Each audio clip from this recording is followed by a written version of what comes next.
To specially called Transitional City Council meeting for the City of Mableton.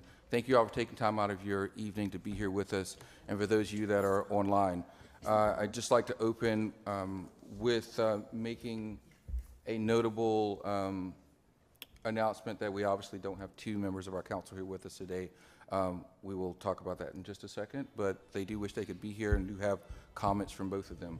So with that being said, Madam Clerk, I'd like to call the meeting to order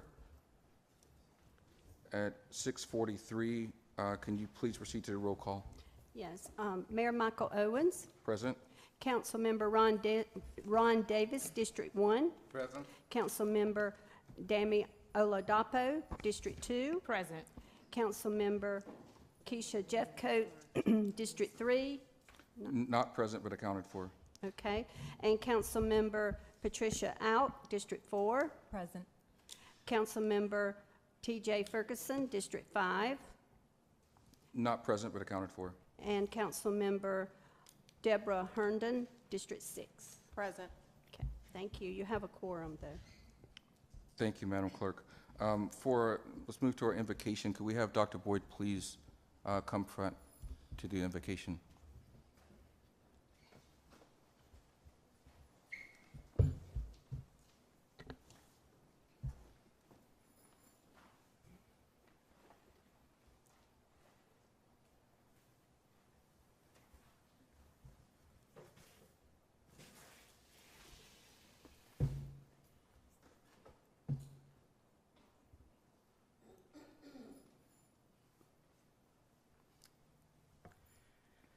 May we bow our heads for a word of prayer.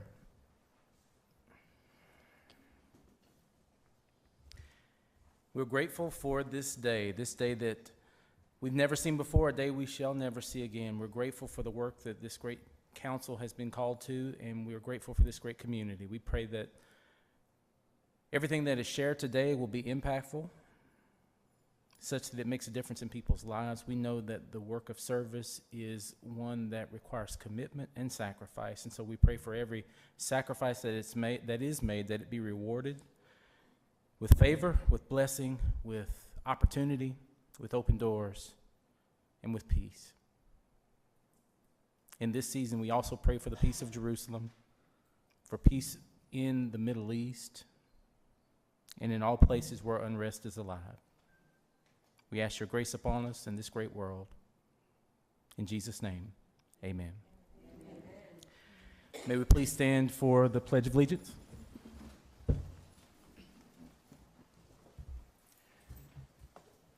I pledge allegiance to the flag of the United States of America and to the republic for which it stands, one nation, under God, indivisible, with liberty and justice for all. You may be seated.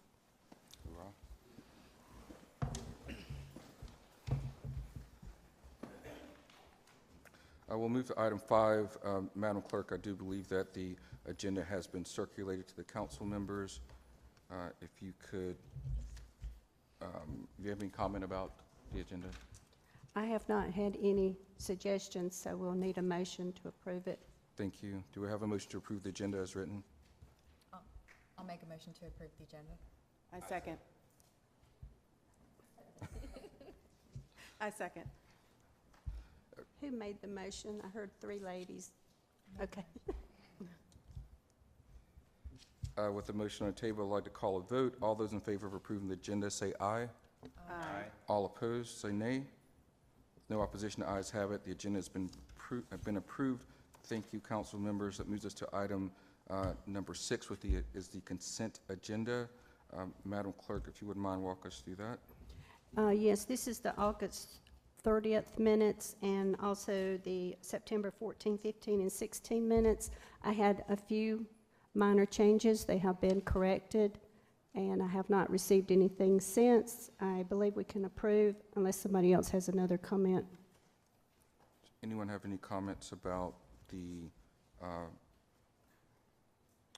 August 30th or September 14th, 15th, 16th council meetings, which covers the actual August 30th meeting and the September planning retreat. Motion? With that being said, I'd like to call a vote, or no, for a motion, sorry. I'd like to entertain a motion to approve the consent agenda. Make a motion to approve the consent agenda. Thank you. I'd like to, with it being seconded, I'd like to call a question. Could we have a vote on the consent agenda? All those in favor, please say aye. Aye. All opposed, say nay. With no opposition, the consent agenda has been approved. Thank you all. At this point in time, Madam Clerk, that takes us to item 7 for public comment. Do we have public comment cards that have been completed? Yes, we do. Just want to remind everybody, it's a 2-minute time limit, and when you come to the podium, please state your name, your address, and what district you're in. Thank you. You ready for me to call the names? Please. Okay. Monica Delancey. And after Monica, we have Sulenia Alexander.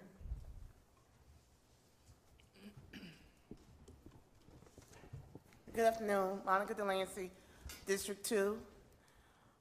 First, I would like to thank you for continuing to post that you're having meetings and allowing for the community to take part. This week at the Board of Commissioners meeting, they presented their list of priorities to the state legislator.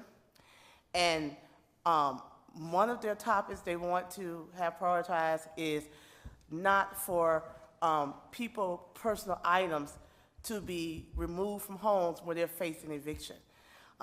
They're asking for the state to make it be a law to not do that. And so we're here requesting the city to make that an ordinance, because that's something you can do as an ordinance. That's a safety issue when items are placed in the parking lots and people are going through people's personal items, and then the items are dispersed in the parking lot and cars don't see it, and then they ruin their cars. So that's something that, as the city, you can make that be an ordinance, but I want to just make it clear that that Board of Commissioners presented that to the state legislators. Also, they presented to state legislators is about the rental inspections. That's something the Board of Commissioners passed. Before the Cobb County rental properties can receive their business license, they have to undergo inspections. As you know, the city of Mableton has 11 apartment complexes placed on the Atlanta Journal-Constitution dangerous dwellings. And 8 of those properties is because of maintenance neglect. And so we're thankful that the Board of Commissioners, Cobb County Board of Commissioners, is asking for the state legislature to consider that as well. Again, speaking also for the city of Mableton, we have asked over and over again for a property that is owned by the South Cobb, the Development Authority, to cut their grass. It's an eyesore on Riverside Parkway.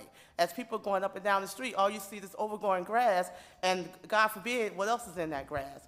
And that's, again, that's something the city can address as well. Monica Delancey, thank you very much. Thank you. Sulenia Alexander.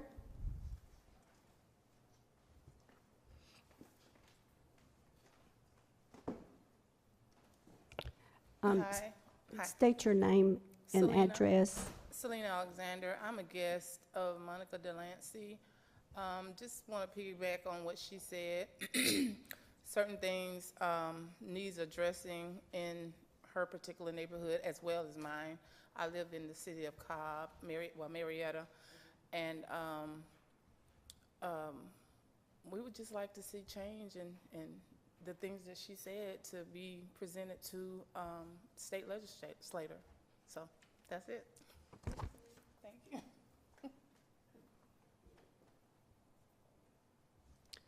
We have Gladys Head, who lives at 361 Riverside Parkway. And after Gladys, we have Angela Wynn. Hi, I'm Gladys Head, District 2.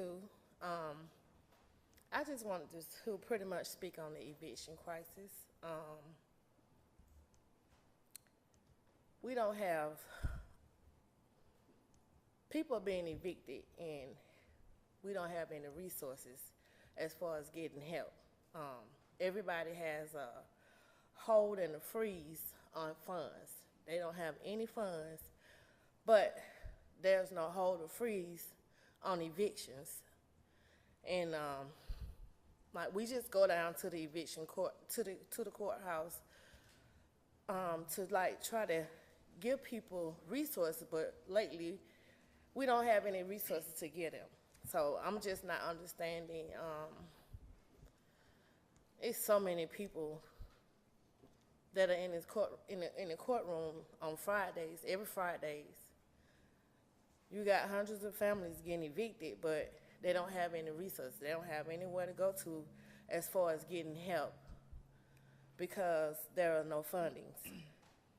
And that's what I pretty much want to speak on. You know, we need help and guidance. Thank you.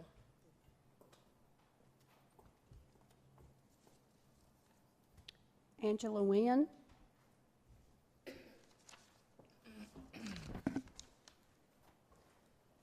Hi, my name is Angela Nguyen, District 2. I'm just really want to piggyback on what Ms. Gladys said about the eviction. It's really sad when you go down to Cobb County and you go in there and you sit, nobody but us. And and then when they fill out their paperwork, I mean, they tell you you're on the list and you don't have to call me anymore. You don't have to text, you don't have to email me anymore. Let me call you when we get to you. So it's like you're worrying them now because they ain't got the amount of people to work the application process to get what we need them to do and get where it needs to go to. But it's so sad. I mean, I just don't know what else gonna happen. And it's like an all time, I mean, the year almost ending and you see drove of people going in, you see drove of people coming out. So I'm just trying to understand what is the process and what can we do to alleviate some of these things to help these people. Thank you.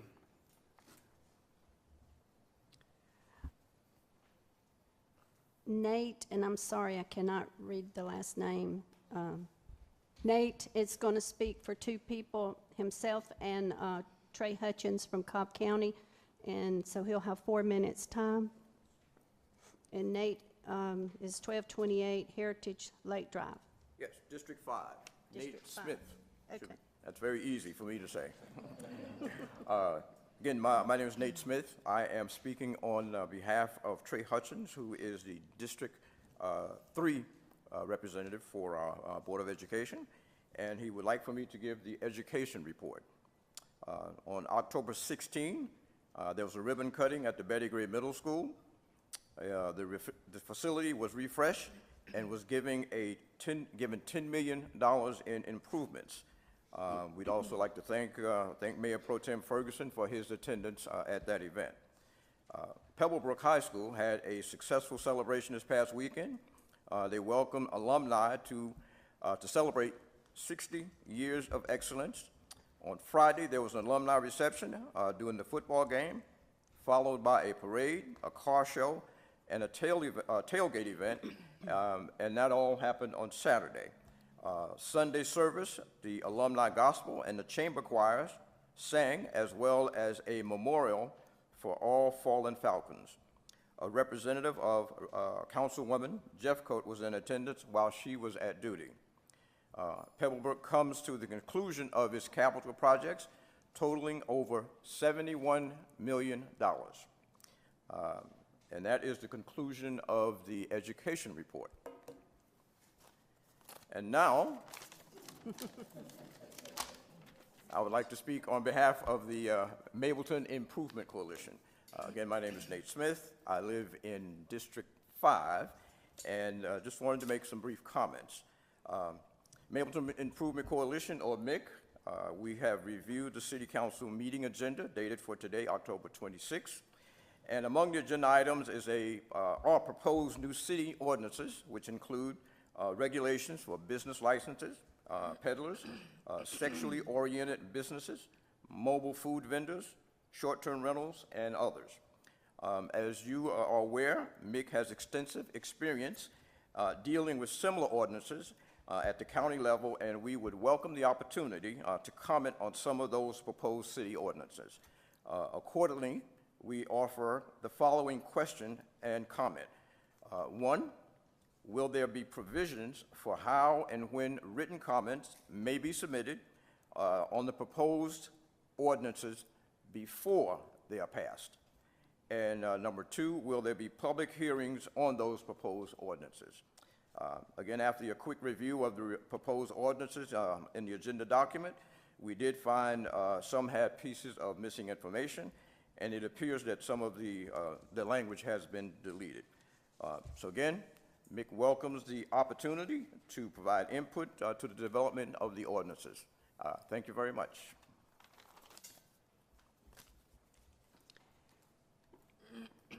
Dante Philpott of 6871 Winding Way Trail, District 1. Dante?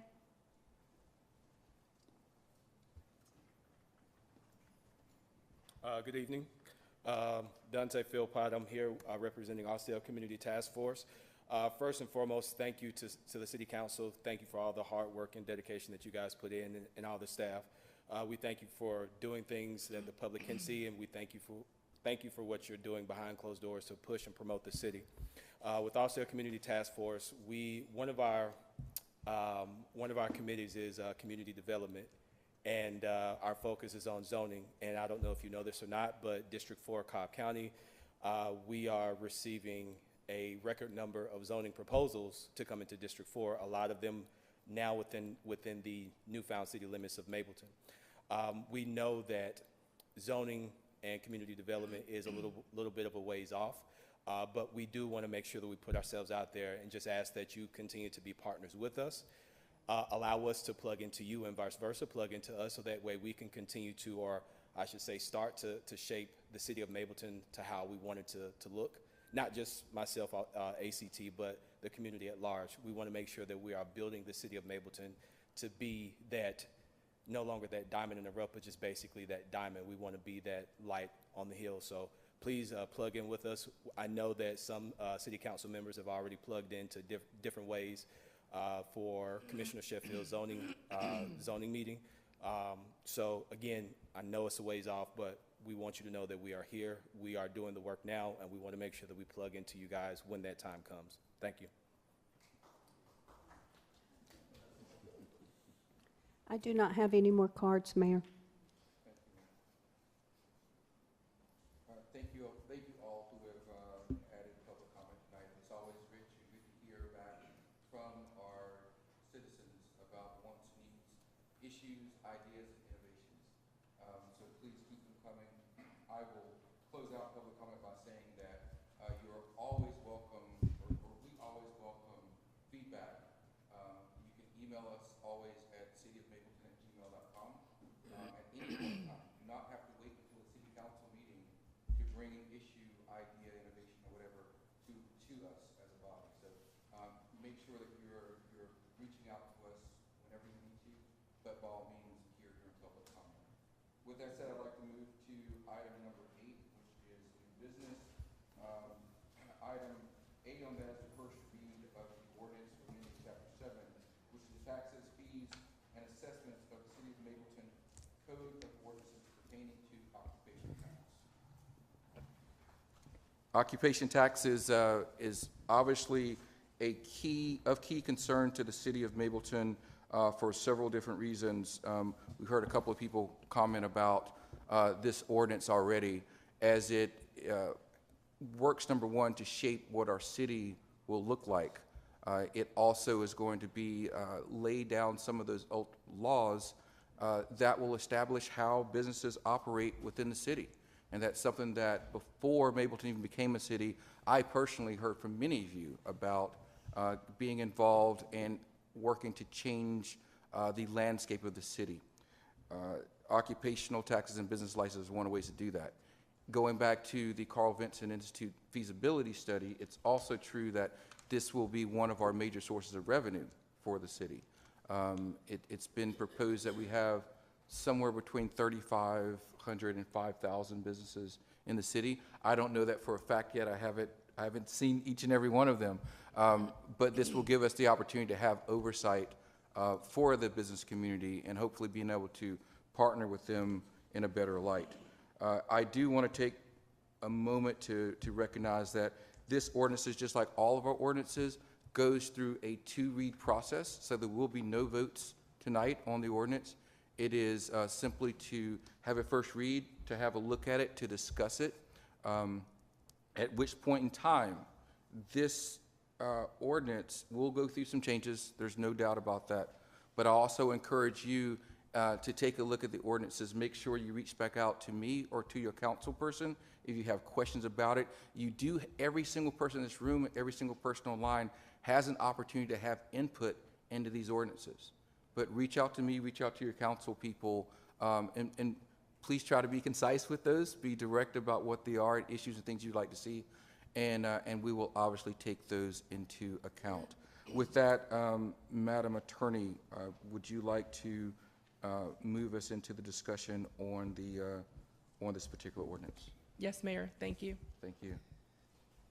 So Mayor, this particular ordinance, just as a follow-up, it deals with the levy of a tax on businesses that operate within the city of Mableton. This is not a new tax. All businesses are currently paying this tax to Cobb County. In the draft that we have before you, we've made no changes to increase the amount that's being paid, so there'll be no monetary change as far as what businesses are obligated to pay. The significance of this ordinance will be that the money that comes in for the occupation taxation, instead of being spread countywide, you will now have the opportunity to put that money specific to the city of Mableton. So that's one of the benefits of assessing this specific to your jurisdiction. All jurisdictions that I'm aware of in Georgia, I'm not aware of any city that does not assess an occupation tax. Not saying that some don't, but I'm just not aware of any cities that do not assess this. So this is a typical tax. It is a critical component of the feasibility study that was generated just to give you guidelines for your transition. And this is a component that will allow you to make substantial steps in your future transition. And this will also be one of your first major departmental transitions with the hiring of employees and either whether you hire employees directly or you outsource, but this is just a major step in moving in the direction of your transition and completing the processes that it's anticipated and expected of you to complete during this two-year transition process. So the ordinance that I have before you, the most logical setup for this ordinance is to, and it's part of the direction and the comment and feedback that you provided at the retreat that we've had previously at GMA. But part of that feedback and that guidance that you provided is that you did want to stay consistent with what Cobb County had in place, and that way so there's no major disruption. Businesses, they've been operating under Cobb County's provisions for multiple years. So if you mirror what Cobb County is doing, then it's just less disruptive. And it's the businesses know what to expect and anticipate, and then it just allows you to continue the continuity and the dynamic that currently exists with respect to the overall community. So one thing that is different about this ordinance is that it's a substantial size. So I'm sure when I forwarded it to you, I'm sure you appreciated receiving the ordinance of that magnitude. But the good part is that, consistent with what the mayor said, you are not required to adopt this tonight. I don't even recommend adopting this for at least for another 2 reads, because this document, it's a living document, and by living document I mean that it's intended to grow and get stronger until it gets to a point where you were sufficiently comfortable with allowing this to be the foundation for you establishing the department components that will go with this particular ordinance. So if you see here, what I've done is I've taken Cobb County's occupation tax code. I have made technical changes, and those technical changes include incorporating city wherever it's referenced to the county, making sure that there's no responsibilities that are given to county offices that won't be part of your initial setup. Just making sure, like, for example, if it says that this review board will review this, just making sure that I instead bring that to the mayor and council or either the business licensing department. So there's just minor adjustments that you have to make that are typical to a municipality having control over this process versus a county having control over this process. And then one thing I also wanted to point out is I want to make sure that you're familiar with the numbering system. So this will be, you have already created your title, let me go up to it, your Title 7. Title 7. So Title 7 is taxes, fees, and assessments, and you've created multiple ordinances that deal with the taxes, fees, and assessments. This will be Article 6. Now, I wouldn't pay significant attention to the numbering at this point, because as we reconstruct, that numbering is going to change significantly. The structure is going to change as I present you with newer and newer versions of this. But just when you look at the numbers, for example, the first subsection is section 7611. So what that 7 represents is that's always going to represent the chapter. So when you look at any code section, you know that that very first number tells you, okay, this is the chapter to go to for my code. That second number, that 7.6, that 6 number is going to tell you the article to go to. And then that .1 is going to tell you the division to go to. And then that next .1 is going to be the subsection within that division. So I would just keep that in mind when you look at your code, and that'll let you know, for example, if you're ever looking at a document and you don't have the full code in front of you, but the subsection that someone cited to you was Mableton Code of Ordinances, section 14.326, you know immediately, okay, I go to chapter 14, to article, the next article in the subsection, et cetera. So this is consistent with the numbering that we have in place, and the good part is that you can always change the numbering. The numbering is not set in stone. If you find that there's a better numbering pattern for you, you're free to change it, but that's just the current structure that we have. So the first part of this will deal with just general provisions. Now, in getting this to a document that I think is in a basic form for you, I do plan to make certain structural changes. I think that what's happened is the county has amended this numerous times, numerous amendments, and that's normal.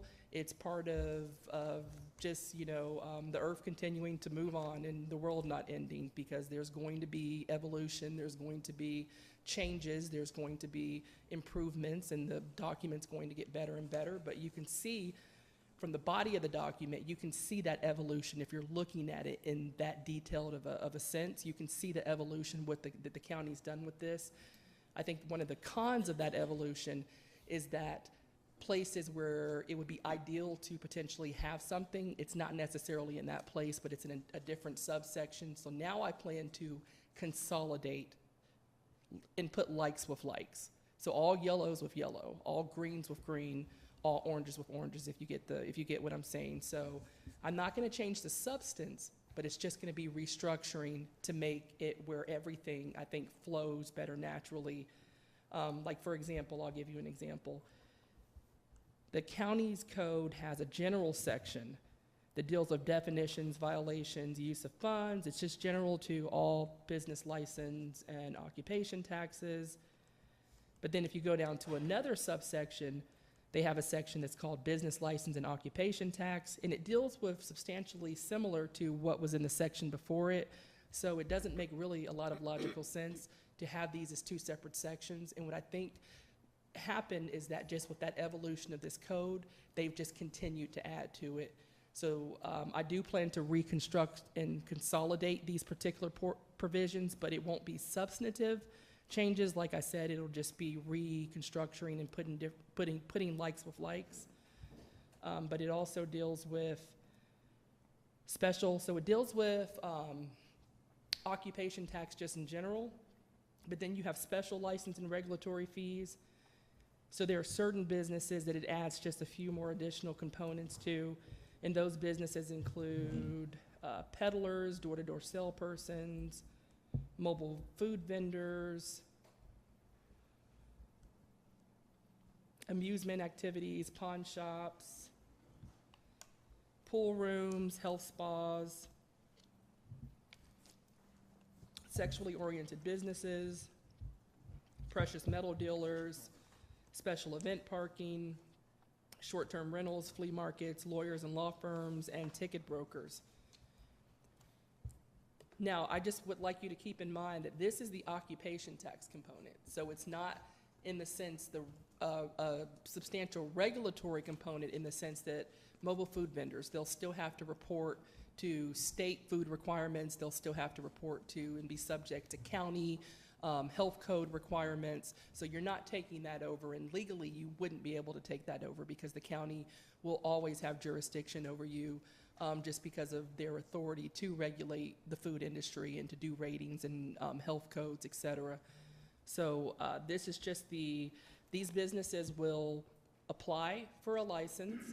Now my recommendation is going to be naturally to not require businesses who already have license with Cobb County to again apply for a license, but just to allow them to do the renewal process. It's easier for you. It's what they're expecting. They're expecting to do a renewal. The only change will be instead of doing the renewal with the county, they'll now do it with the city of Mableton. So we will be coming to you shortly also talking about software that will help streamline this, because we're talking about thousands of businesses, and it's just way easier. There's software that's been created to help streamline this process, and the cost of servicing this without the software is going to be substantially higher, whether you hire employees or whether you contract it out. That cost is going to be substantially higher than utilizing the existing technology to streamline and make this as efficient as possible. And what will some of those advantages be? Well, the vendors will be able to register online. They'll be able to input their own data. So you don't need an employee to look at the registration forms and then to transfer the data to the registration forms and do that for 3,000 businesses. They'll just be able to go to the software that we have, input that. The software will list everyone who's inputted their data and everyone who's registered. So it will certainly streamline that process, and it will, vendors, instead of giving them the banking information for them to make transfers into the account, they can just go to the software and make payments. It allows you to keep a closer and easier recording of those payments. You just go to the software and see the categorization of who's paid at that point. So we will be bringing that, and the mayor, who is also serving as the city manager in that capacity, he has been with myself having these discussions, because your charter does say that if you don't have a city manager, then the responsibility is on the mayor to help you achieve some of these milestones. So he has been coordinating with GovPilot, which is a vendor who offers these services, and we're scheduled to, I have provided them with the county's tax code as well as other documentation that they requested to see. So we're hoping in the near future to have pricing information and to have an actual outline from this vendor that we can share with you so that you can see in their own words what service they'll provide. So we should have that shortly. But the transition of this department is a major milestone. You will be required to give the county appropriate notice. And under your charter, that appropriate notice is 30 days. So we can talk about that further. And I would just say that component is going to require a discussion on your employees and your hiring and your personnel. So I would say that I would recommend deferring that portion of it, the personnel component, to discussion in executive session.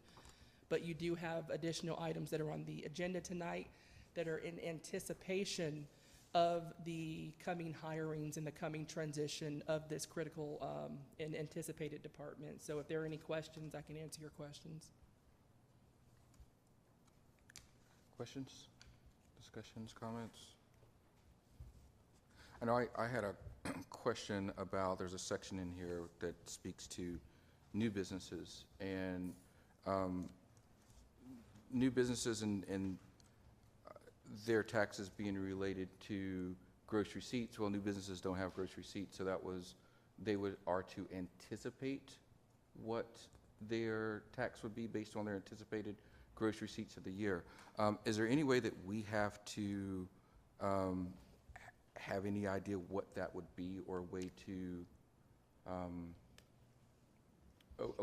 how would a new business go about anticipating that, and how do we, if they say, oh, we're only planning on making $10 this year, right? How do we have a way to track that, to monitor it throughout the year, or is that a thing that we catch back up in the next year? So Mayor, so to answer your question, there's two components to that. The first component is, as far as administering that particular scenario, I was actually looking at the spreadsheet. The county has prepared a spreadsheet that they've amended over since 2013 to the present. So you have a great model to go by. We don't have to recreate the wheel. So my suggestion would be, as far as handling that process, we continue to use the county's process, just because the vendors are familiar with that process.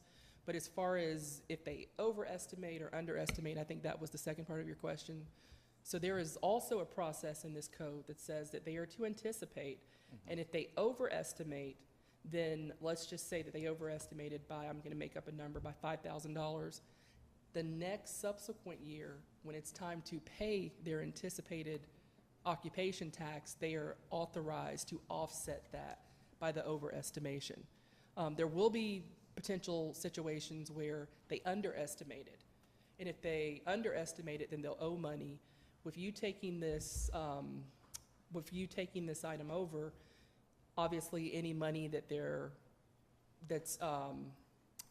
they have to return, that would go to the county, because the money that they would be returning would be for the year previously.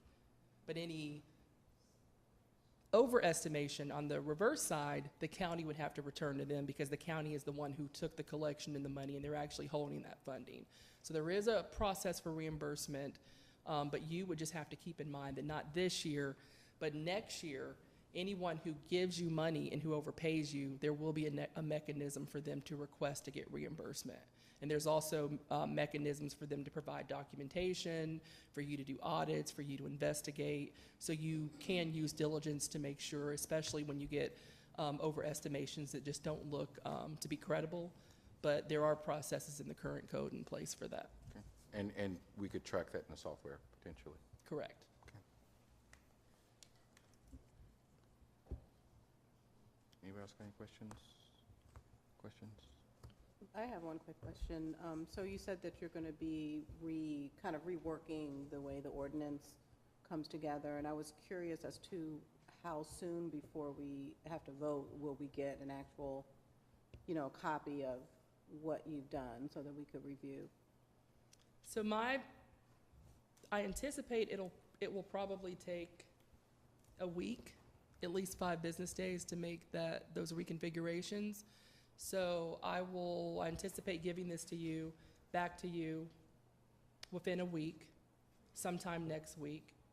And then I recommend having a meeting where you look at the document in its form. When I give it back to you, you can give me instruction or guidance as to what to change. As to what additional to change, what to adjust. But the good part is that the meat of it's not going to change significantly. Like I might catch a phrase, like I was reading it earlier today, and there was a phrase that said that the responsibility of enforcement of a certain section would be under the purview of the business license supervisor. And I will probably change that just to the community development department instead of business license supervisor. So there'll be substantive changes of that nature. And that's just because your organizational setup, I think it would probably better benefit you to have it under that department versus having just the supervisor be able to have that level of the control and the ability to make adjustments. But for the most part, the meat that you look at today is going to be what's going to be served unless you make substantial changes to it, unless you give me that direction. So I say a week, and then my recommendation would be to at least have 2 additional reads on this. because I just don't think realistically or practically, when I bring it back to you at the next meeting, that it's probably the best thing to, I don't think it's the best thing at the next meeting that you review this to adopt it. I think you should just allow that time for me to get additional feedback, allow that time for you to further review this, because you kind of just got this, and it's what, 100, it's 89? 97 pages. Yeah. It's a lot of pages. Yeah. So you're gonna need that full month, Yeah. I think, to review this. So I just don't recommend adopting this. I think either the very end of November or the start of December, I think, would be a great timeline. But of course, I'll move in the direction that you advise. Yeah, I wouldn't advise waiting until the changes, because if most of the changes are structural changes, I think we can still kind of continue to delve in and make notes as we go. Yeah, so for those of us who have sent like notes or comments or anything like that, will you be like getting back to us in terms of whether, you know, clarifications or something like that? Or are you just going to incorporate what needs to be incorporated based on those notes? And then we'll just kind of see it when you're finished. Yeah, my plan is to incorporate any comments and feedback that have been given to me. And if there are conflicting comments and feedback, then I'll reach out to the two members and I'll say, well, this member's proposing this. And rarely, because I mean, I do represent a large number of cities, rarely you have conflicts where one council member says this and the other council member says this. And in that case, instead of me making a decision, I will just share with the council at your final adoption that these are the recommendations, and then you will give me guidance as to which to go with. But for the most part, if there's no conflict in the feedback, I'm going to incorporate it. And if I don't incorporate something, then I will contact that council member directly and say, well, look, we moved this or we've eliminated this, and I'll give a reasoning why I did not incorporate that suggestion.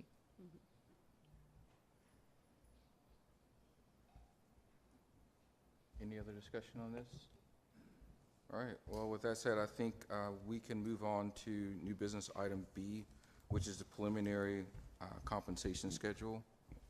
And each member of the council should have received a document that has a preliminary transitional org chart as well as preliminary compensation schedule.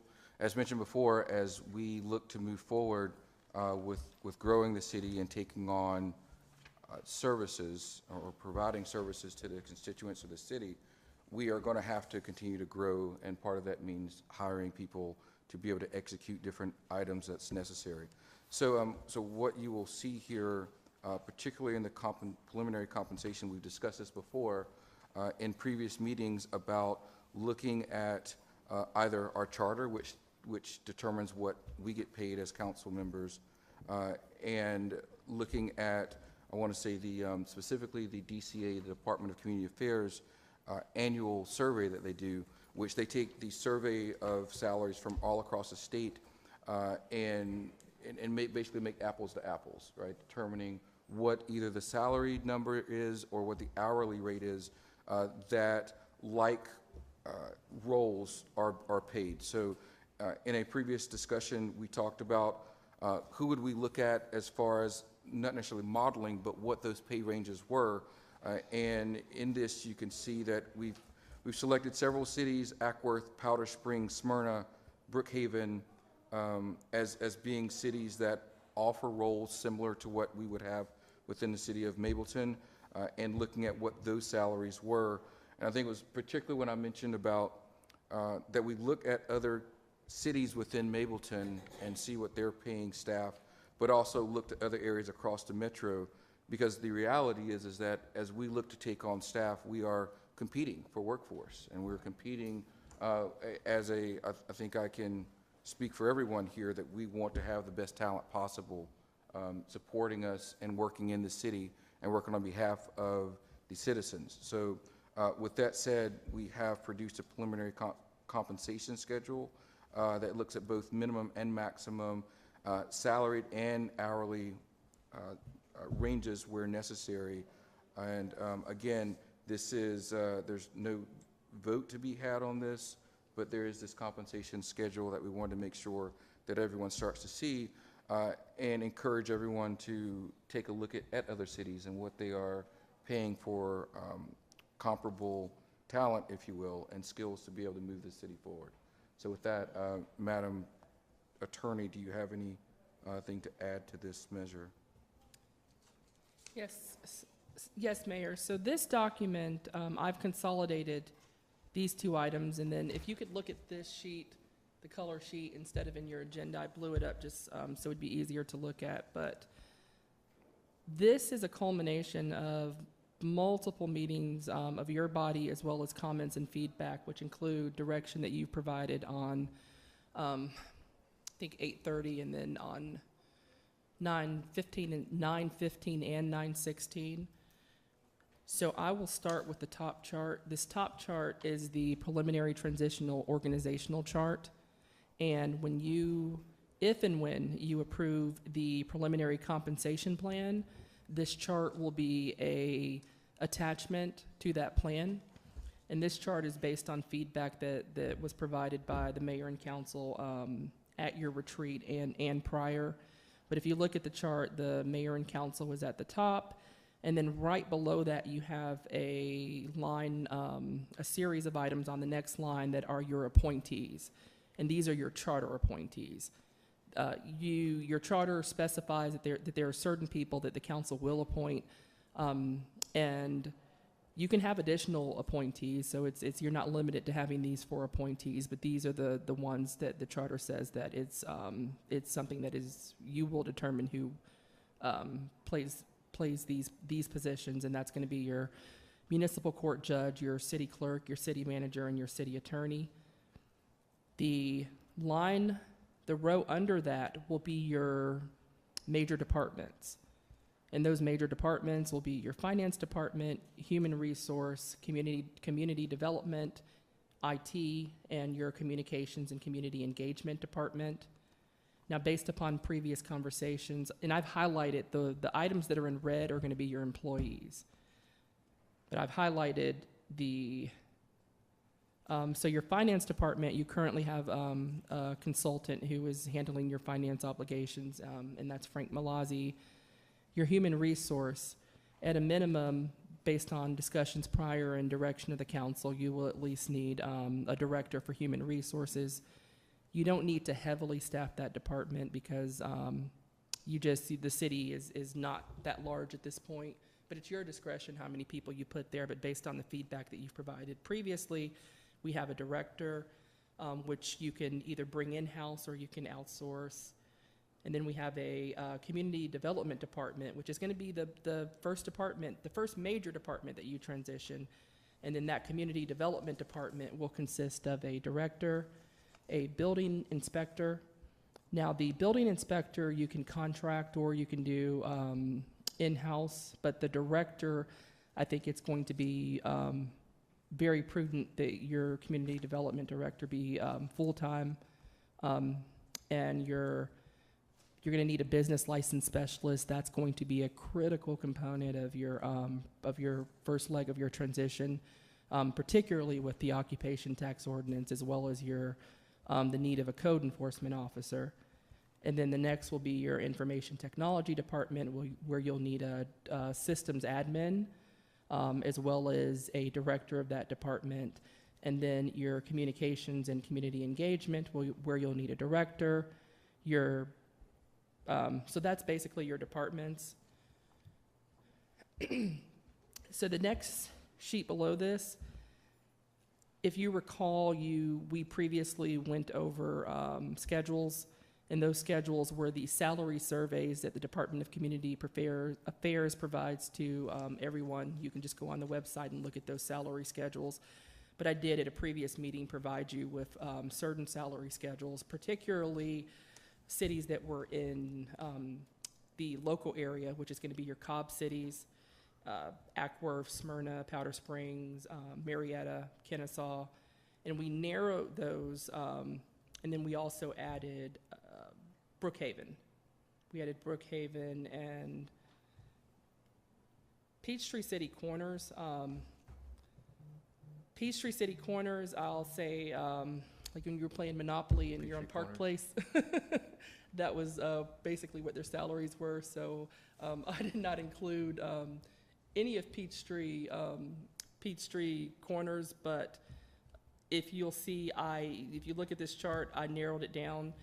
So primarily the salaries that we have here come from the comments and the feedback that was given to me at the retreat too, and I narrowed those down to Ackworth, Powder Springs, Smyrna, Brookhaven, and I think that's it. And then some of the salary schedules, they actually had the position.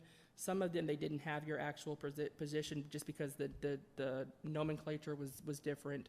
Like, for example, it's tomato, like your executive assistant, administrative assistant, administrative secretary, and then for the business license specialist, I thought the most comparable position would be the accountant position for Powder Springs, so I used that salary, and I think that it's going to be very significant or important for you to have a business license specialist who at least has some financial background, and that's another reason why my suggestion was the accountant salary, just because they will be looking at the numbers, they'll be looking at returns, and they'll be working in conjunction with the finance department to handle the processing of your taxation and the acceptance of those payments. And in some cities, they actually put the business licensing under finance, and in some cities they don't. But here we have your business licensing under the community development department, who will work, of course, in conjunction with your finance. And then, so I would like your recommendation and feedback on this, but this particular, the compensation component, I would just ask that my recommendation would be that you give it to me in executive session, just because it's not, you don't typically discuss the back and forth about salaries in the public.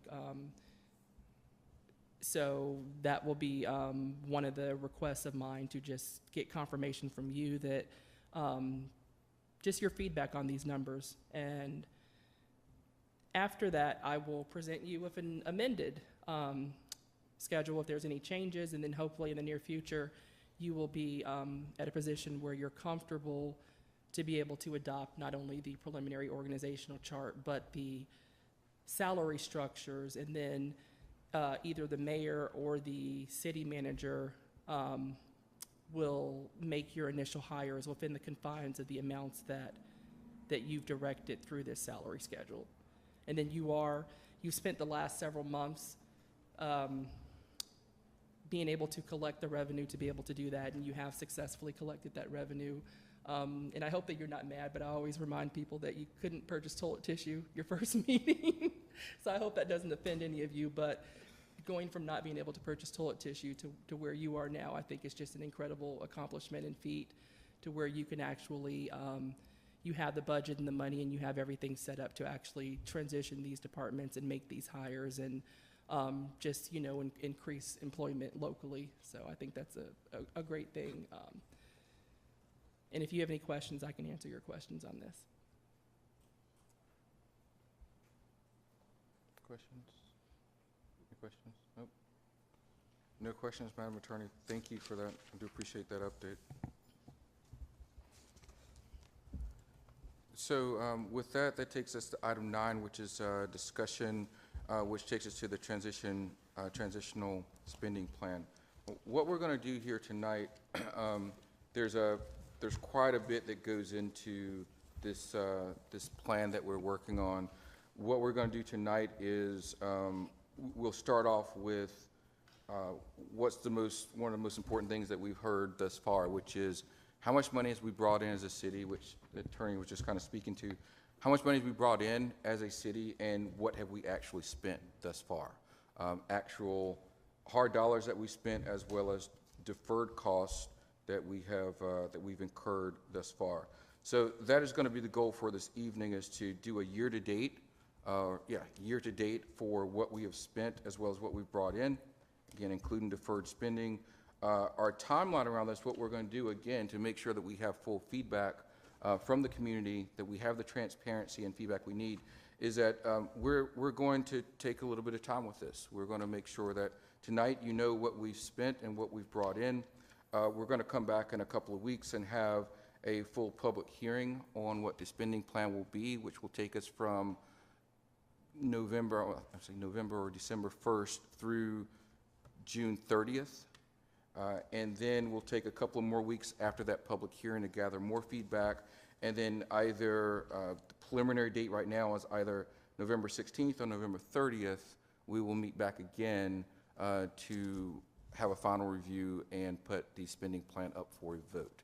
So that will give us a little bit over 30 days to go through the spending plan, to get feedback, to make necessary changes before we actually bring this to a vote.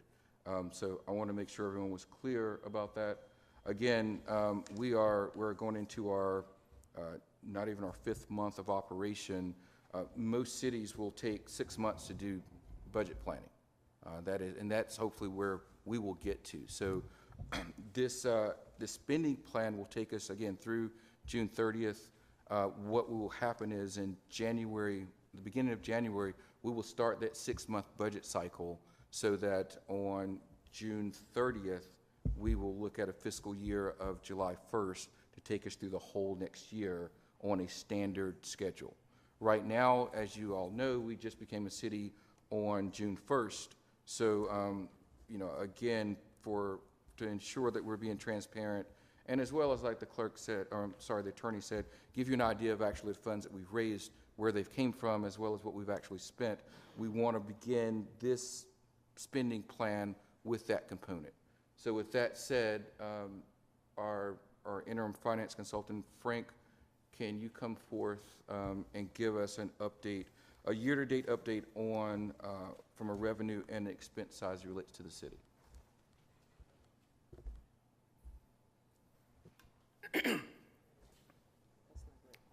Good evening, Mayor and the City Council.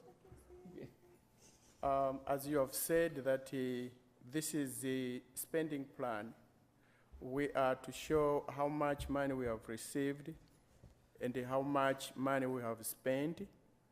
And this plan is to take us through end of June because our fiscal year starts July 1.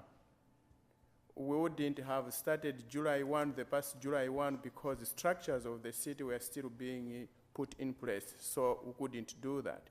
And we wouldn't start even October 1. Therefore, our fiscal year will start July 1. And between that, to be fiscal responsible, we still have to show how much money we are receiving and how much money we have spent. So instead of just giving a number, here there is Cobb County government. It's not that the city received money from Cobb government. This is the money that Cobb County is collecting on behalf of the city. And most of this, almost all of this, is to do with the motor vehicles, the fees that we're paying. So it's not money that has come that they have said this is a new city, but this is your money being made within the city. Then Greystone, they are doing business in the city. This 335 was the money that is not coming every month, but they gave us in advance because we needed money. The next money we'll get from Greystone will be in February. So this is between the time they gave us until February, that will be the real time that we'll be getting franchise fees from Greystone. Then you have Cab Electric. And then you have the rest of these ones would have just next time you hear it, it will be hotel motels. But we have itemized them, but everything you see, hospitality, these are hotels or they are motels. And you may ask, why are there so few here? Somewhere are they? Because we have not yet received. But they will be giving, and we get this money monthly. Actually, we get money this month for the last month services that they provided. So we ask you support home industry. And how do you support here? You sleep in hotels, motels in your city so that we can collect fees. That's where the money is coming from. When people sleep in hotels, that's where the money is coming from. So invite relatives, friends to sleep in our hotels so we can have revenues. Then we have everything still here. Anything that is hospitality, as I said, it's a hotel, motel. Then we have interest. This is the interest that we have earned so far, 1,267. So we put money in the bank, and we made sure where we put money is safe, and we earn interest. This is the total revenue we have received as of today. These are some of the expenses, major expenses that we have paid. Reimbursements paid out, as you may know, the city people behind the scenes, they have been spending money to put things in, to put structures in place. So from January, February, March, April, money has been being spent. Therefore, we paid out all that people spent on behalf of the city, 101, 637, and 20.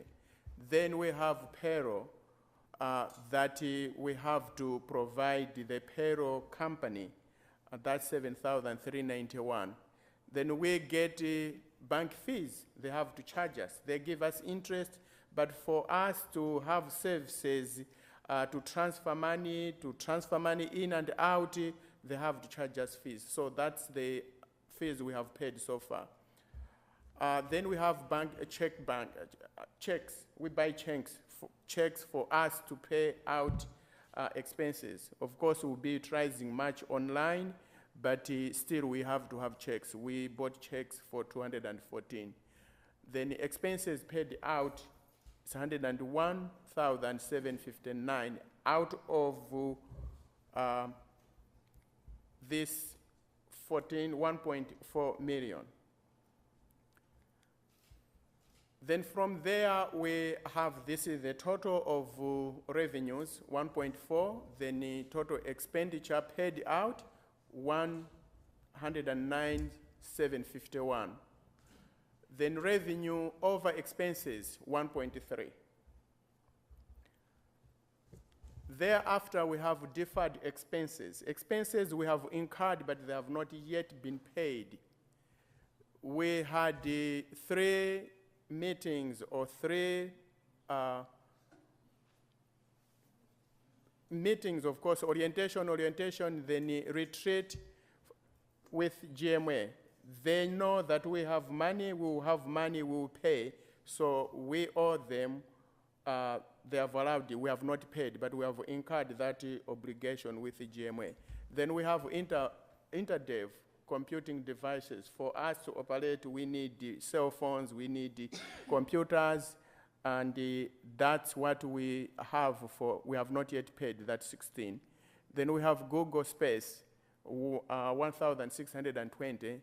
Then software for interdev, 362 per month for 3,258. And this is, if per month is that to go up to June 30th, we will have to come up with that. But per month is 362. AT&T is one time 239. The way I understood it, they may forgive us so that 239.92 may not be there. It's $239.92, may not be there. But as of now, that's the expenditure. So you see the money that we have not paid, we have incurred is 35,474.64. With that, questions, comments that you may have, either council members. So Frank, I do have a question. Thank you for presenting that. A couple of things I wanted to note. When it said Cobb County government, I do believe that $964,000 and change is related to motor vehicle sales. So basically, any time within the county, or sorry, any time within the city, someone buys or sells a vehicle, that tax allocation now goes to the city instead of the county. But it's listed as Cobb County because the county is the one who receives those funds. They're the ones that are processing, so the transfer was from them to us. Yeah, I just want to be very clear about that because there's a lot of people that had some assumption that we were getting some money from Cobb County for being a city, and that's not exactly accurate. That money is money that taxpayers that live in the city of Mableton are paying, same taxes that they would be paying Cobb County. Well, they still pay Cobb County, but that revenue now comes to the city instead of the county. First thing I wanted to make note of, so thank you for that. I had to kind of go back and look about some of the, can you roll back, please? Yeah, that one. So when we're talking about the hospitalities, those are hotels, correct? Hotels and motels, yes, Mayor. So we don't have any city, hotels in the city named Emory or GSEA, but those are the actual business names or the LLCs. Yeah, Emory Hospitality, my understanding is the Holiday Inn. Yeah. So thank you for that. And this was, again, from the time that we took, I would say from January 1st through October 26th, correct? That's correct. Right. On the expense side, should be the next slide, that reimbursement paid out, that includes our payroll. Yeah, Correct. and some other expenses that incurred, including some council members, they had to give their money to pay some expenses on behalf of the city. Great, thank you for that. So that's a net of $1.3 million that we That's currently correct. have in our short time of existence. Okay, thank you for that. The last one I have is around the deferred expenses. I know this is a typo because I see GMA orientation listed twice. And I know that the second one that lists orientation is actually our conference. Conference, okay. That's Or I've got Savannah. that backwards. I may have that backwards. I think the first one is for the conference because we incurred that first in Savannah. The second one would have been orientation, and then the third one was the retreat that we had fairly recently.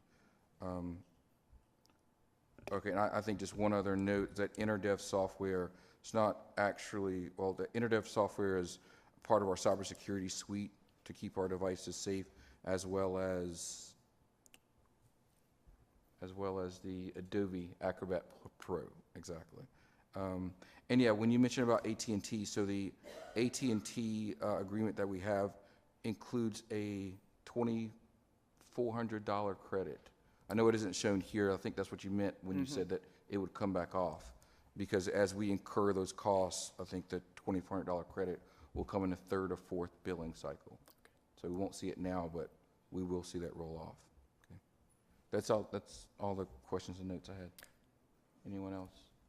And just wanted to emphasize that the city is fiscally, they are really responsible. And one thing that we need to know is that you can't spend what you don't have, or you can't spend more than what is coming in. So you see that it's really limited. Their expenditures is really limited from when inception of the city, spending only 101,000 out of 1.4 million. The start is very good. Thank you, Frank. You had something, Councilwoman? Okay, so for these, like deferred expenses, for example, so when we have a resolution that says we're not to exceed a certain amount, for example, for the GMA retreat, we said we are not to exceed the amount of $2,000, and I see that we did in fact exceed that amount. Can we get an explanation for some of these? And is that going to be something seen on some of these other expenses? So I can put into that. So when we calculate these as a whole, that also includes what will be expenses, so hotel, food, travel. So if you break those out, that cost would go back to individuals. Registration. Do you see what I'm saying? So GMA has a cost, but then there's a cost for hotels, cost for travel. So if you take the GMA as a whole as an expense, those individual expenses would take that over that amount, but those dollars come out of a separate bucket. Because that comes out of the $5,000 that I have as mayor, $3,000 that each council member has for those expenses. So it's discretionary spending is what Correct, it came from. yes. Okay. But it's bundled together as a cost for that. Okay. Thank you. You're welcome. Quick question for the GMA, the second GMA orientation, is that for the mandatory training that's coming up, or? No, that was for No. Savannah. That was for Savannah? Oh, Yeah. okay. The first one is the conference. Yeah, we had 3, right? Conference, the first one. The first one is the conference? Yes. In Savannah. I think that's reversed. Yeah. Can you guys speak up a little bit? Yeah. Yeah, so there were 3 items there. So so there was a trip for the orientation, which was at the GMA office, and that was, you said, for $3,700. The GMA orientate, the second one should say GMA conference. That was the annual conference that they have in Savannah. And so that obviously is more because that was a trip that included hotel, travel, registration fees, and food. No, it does not.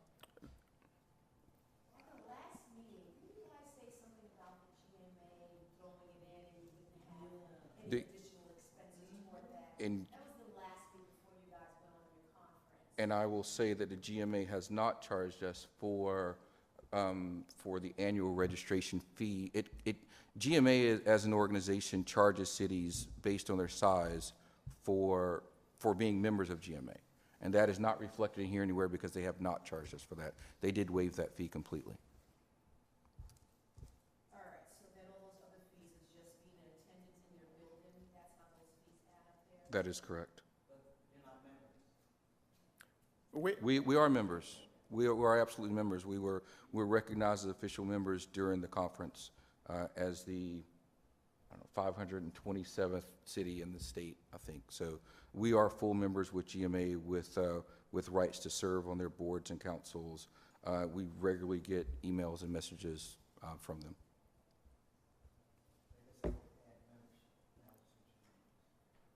Yeah, they and- waived, and they waived the membership's not- membership.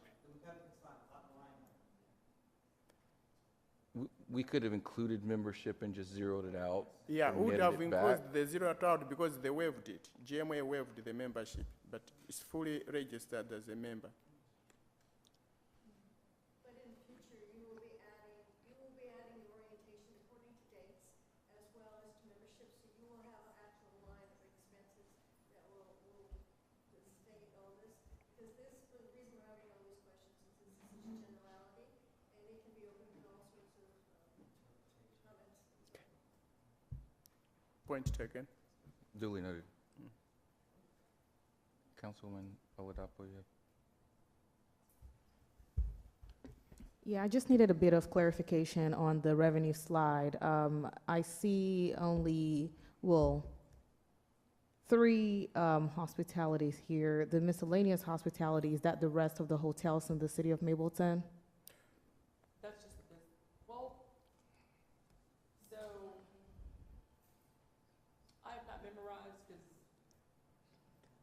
the hotels, they don't name their business entity the name of the hotel. So like Nights Inn won't be Nights Inn. Nights Inn might be Shikati Hospitality. So I'm not, I do know Emory Hospitality is definitely Holiday Inn. That miscellaneous hospitality, I'm not sure which of the businesses that is. Is that the business name or is that just a So collective of? it's a kind of like that's their registered name because when they send money to the bank, that's what is That's what comes registered. up. Okay, so that's. That's what is registered. Everything you see here is what is registered. But we will get organized to say, work with each and every hotel and get the real details that are known with. That's why I was saying some you may ask here, how about this hotel? Because you may see they are not all there. You may know the name of the hotel, but here is the name of what they are registered in here. When they are sending money, these are the names that are reflecting on it. I had to ask the attorney about Emory Hospitality. I thought it was Emory Hospital, but it happened to be it's a hotel that we all know very well.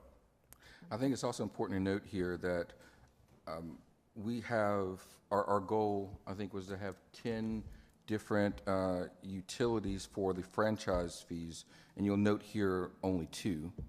And then we have from the previous work that the county has done, they were collecting, they were collecting hotel motel tax from 9 entities. And here we have 1, 2, 3, 4, 5. So it does show that even at this number of 1.4 million, there's still a lot of revenue for us to be able to capture, whether it's through the individual contracts that we're still working through for the franchise fees, or whether it's getting hotels in the city to realize that they now need to be paying us instead of the county. We still have work to do on this front, but we also means we have a lot more revenue to collect that was going to the county before. And the other thing, Mayor, when we have the community development, code enforcement will be there to check each and every business in the city to make sure that they have business license and they are registered. Whether hospitalities, they will make sure that they are in our books. Correct. And this doesn't capture short-term rentals either at all, which is something that when we actually approved the hotel motel tax, that was part of it. So it does not reflect any short-term rentals at all. I have a question about the expenses paid out. So for Paycom payroll services, is that fee to establish payroll, or is that, like, what did we pay for? So there was an initial fee. So every time we run payroll, there is a fee associated with it. There's also a percentage of that has to go to Paycom. So if you recall, we did 6 months of back pay, if you will, for all of us. So that's why that's inflated larger than it would normally be, simply because of that.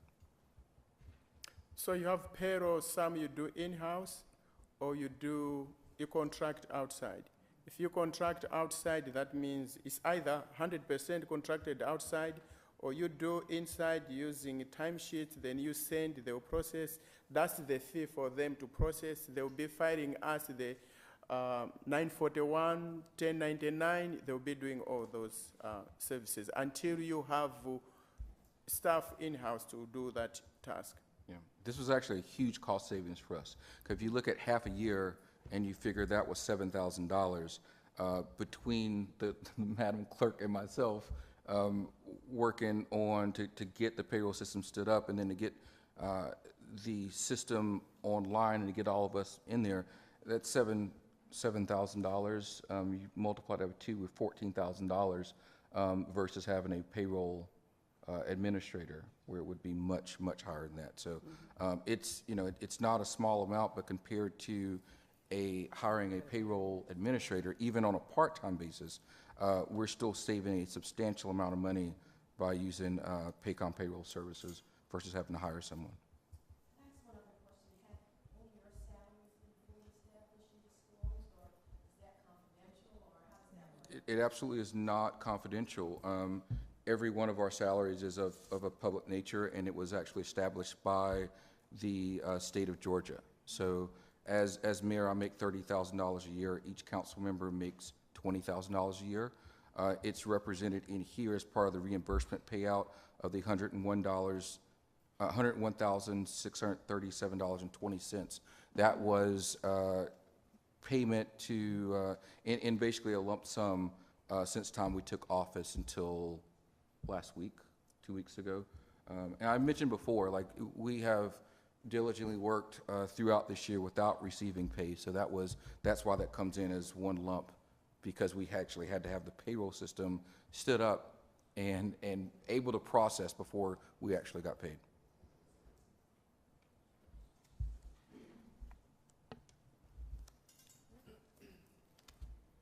There's no other questions or comments.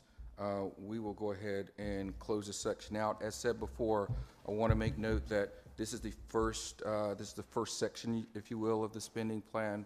What we'll do going forward is roll out what the next phase will be through June 30th.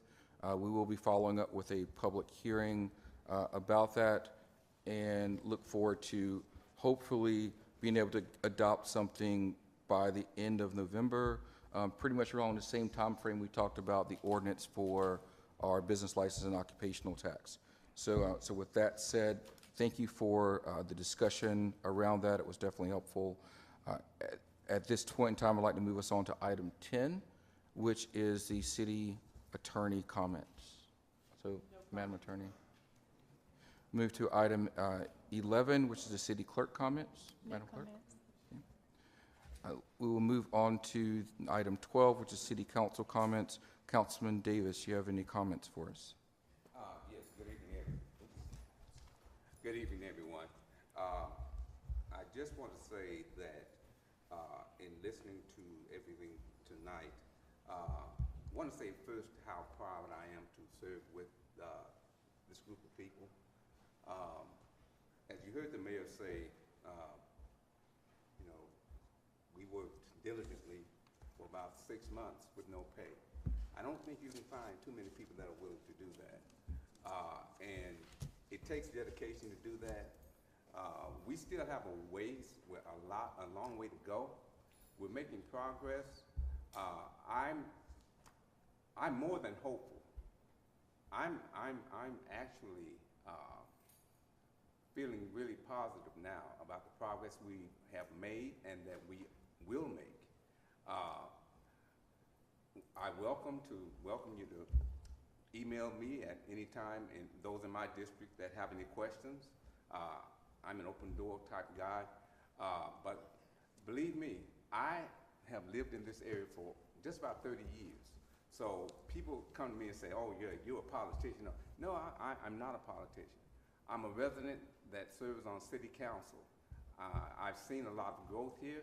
I've had a lot of experience in terms of some of the good and bad that happens in the area, and I'm just as concerned as any one of you about the future of this city and of this community. So again, I'm just proud to serve with this august body of people, I'll call it. And I'm looking forward to what we'll be doing in the future. And again, my door is open. So if you have any questions for me, my email address is rdavis.citycouncilD1@gmail.com. And I welcome them because, again, I am just one of you. I'm just sitting up here in this space right now, but wanting to see the city move forward and be the best that it can be for everyone. And with that, I'll zip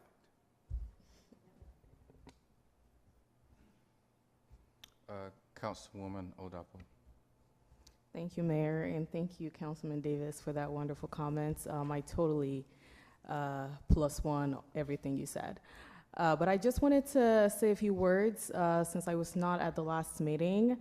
My family welcomed our baby girl into the world, Eden Oladapo. Thank you. Thank you so much. I read the statement too.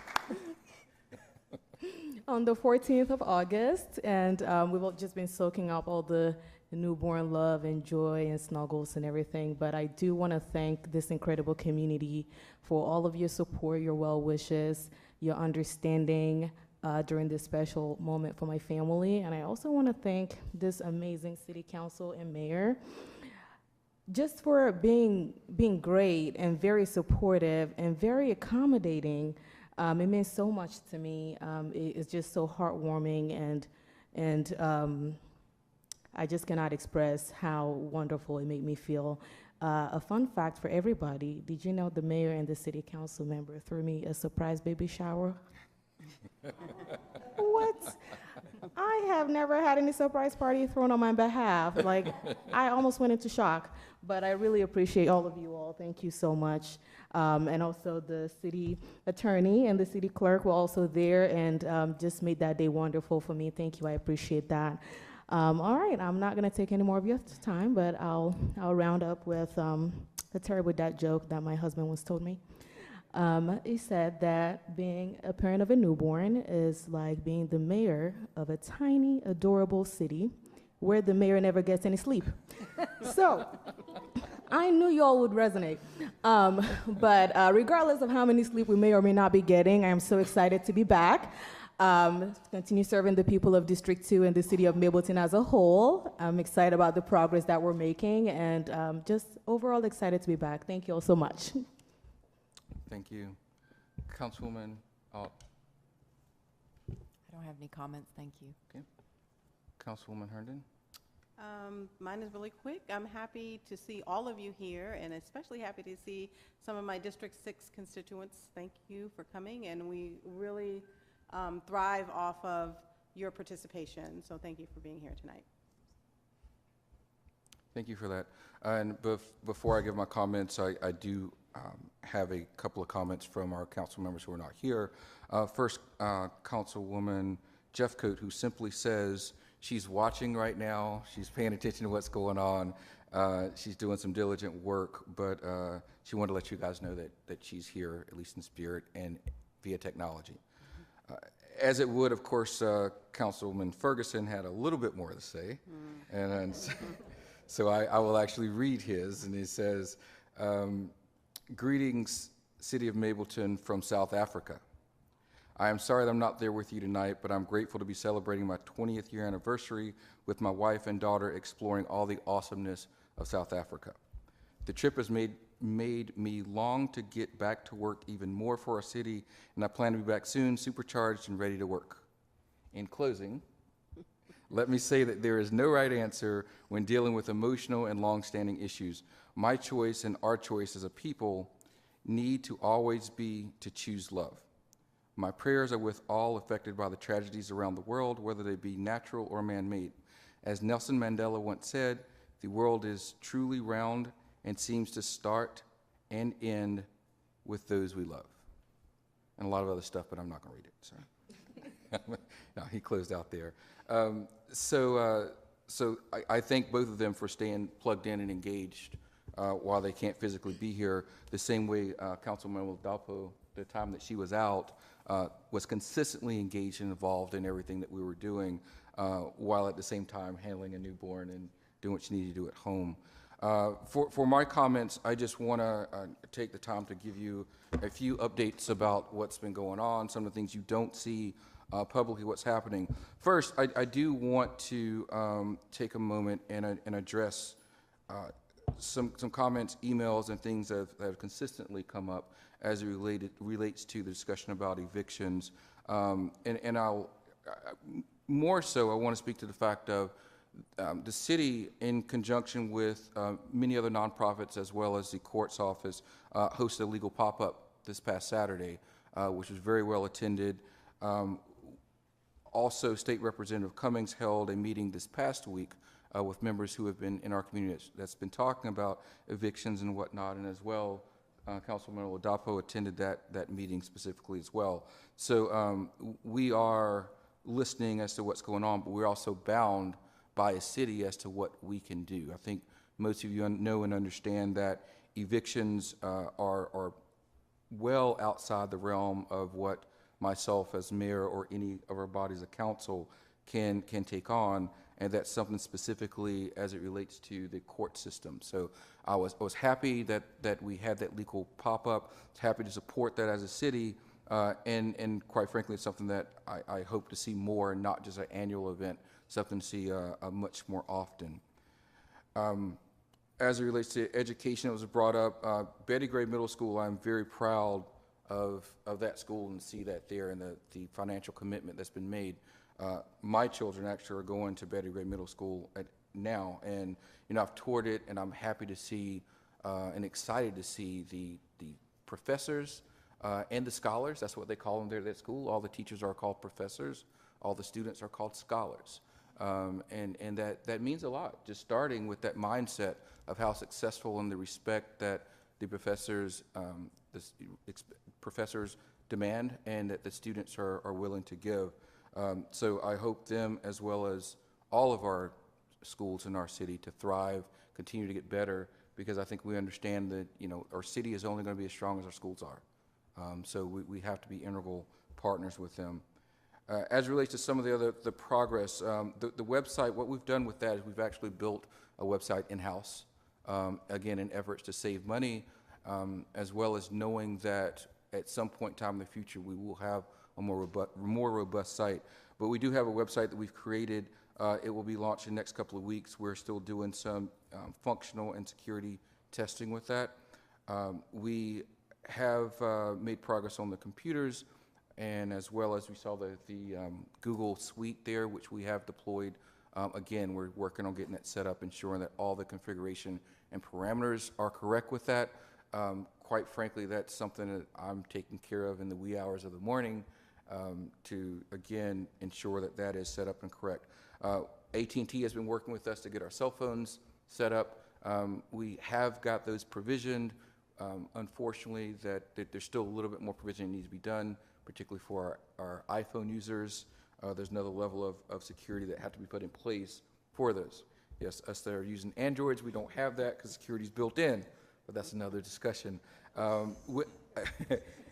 With all that to be said, we are very close to collaboratively being able to roll out enhanced communications, again, across cell phones, computers, our website, our new email addresses, which we do have now, and I think we'll be rolling those out at the same time within the next couple of weeks. We, again, are testing those as well. First name dot last name at mableton.gov is what they will be. Don't start using them quite yet, but they are provisioned, and we're just about ready to move forward with those. The last thing I will mention is our commissions, our boards, and authorities. We'll be talking about those more as a board, but that is going to be a huge opportunity for you guys to get engaged and get involved. I've talked about it before. That time is now quickly approaching, where we will ask specifically for boards, authorities, commissions. We will make sure we are very clear and transparent about what those will be, the level of expectation of commitments with those, and then what that composition of those boards will look like.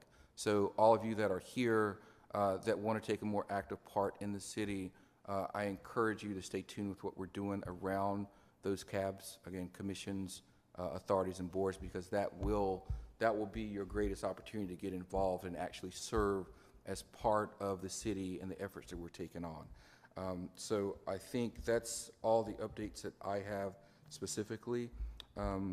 If there's nothing else that we have to add, I'll entertain a motion that will take us into executive session for litigation, real estate, personnel, and exemptions. I'm entertaining the motion. I make the motion to move into executive session. I second. For what reasons? Um, All of them? For all of them, yes, ma'am. Having a motion, having it second, I would like to call a vote. All those in favor of going into executive session for litigation, real estate, personnel, and exemptions, say aye. Aye. All opposed, say nay. The ayes have it. We will move forward into executive session. Hey, I just want to leave off by saying thank you all for coming.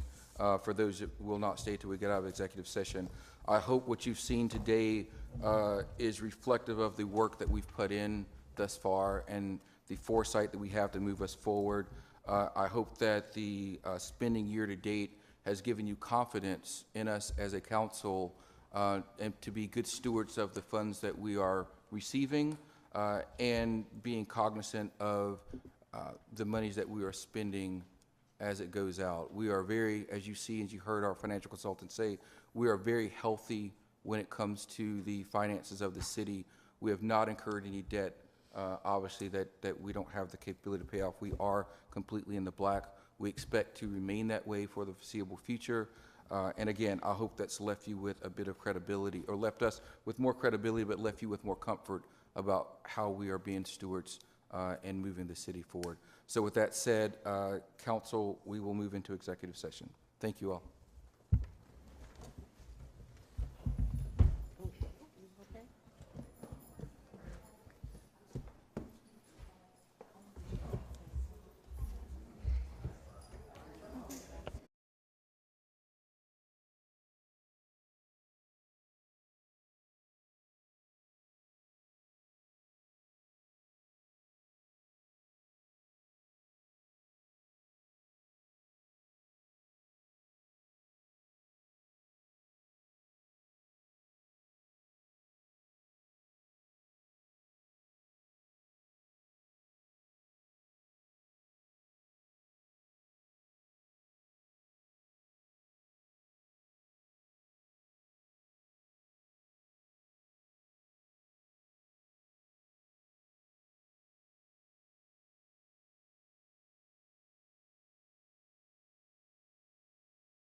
waiting.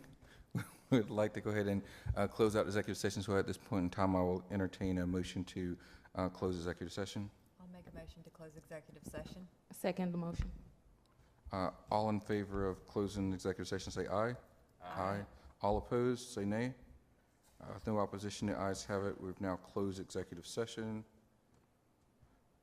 Coming out of executive session, before we adjourn, there's one item that we wanted to put for a vote, and that is to move forward with our next 3 meetings, understanding that there is a pace and tempo that we need to have to be able to move forward with some of the things that was discussed. So it is proposed that we call for a meeting for November 2nd, November 9th, and November 30th.